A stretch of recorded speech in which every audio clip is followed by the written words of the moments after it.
Inden valsningen bliver alle kerner sat til udblødning, hvor de spirer af ro i en del timer. Derefter lægges kernerne til udtørring, hvor kernerne bliver sprøde, og derefter så valses de.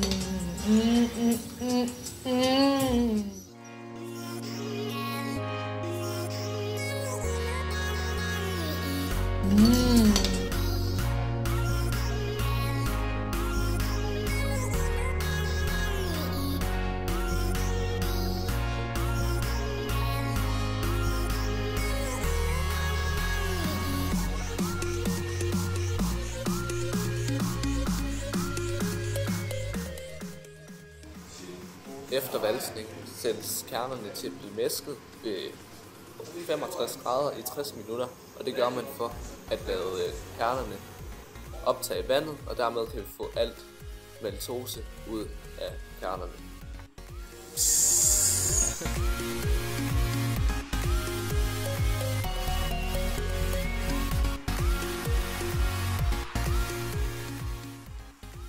Derefter så varmes mæsken op til 70 grader, hvor vi derefter filtrerer i spanden, hvor skallerne bliver brugt som biologiske filtre.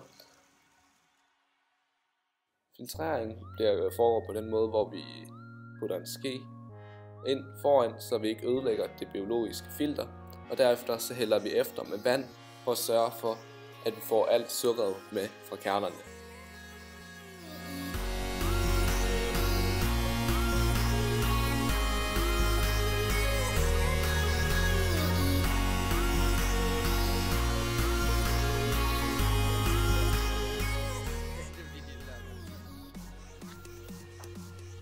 Efter filtrering skal mæsken op og koge, og det gør vi, fordi vi har dræbt alle bakterierne, der er i mæsken.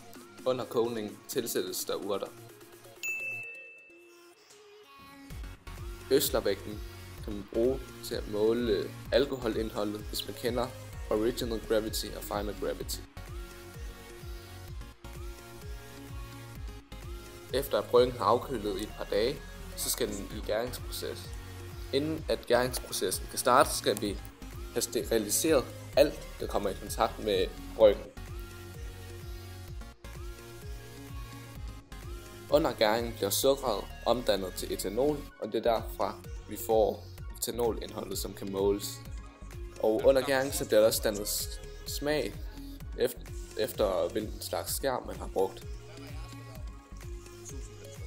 Efter gæringsprocessen skal bryggen afkøles, og det skal modnes, altså eftergæres. Og det står i et par dage, hvor vi fører alt bryg over i en ny spand, hvor det så eftergæres med resterne af gæren i bryggen. Gæringsprocessen er helt færdig.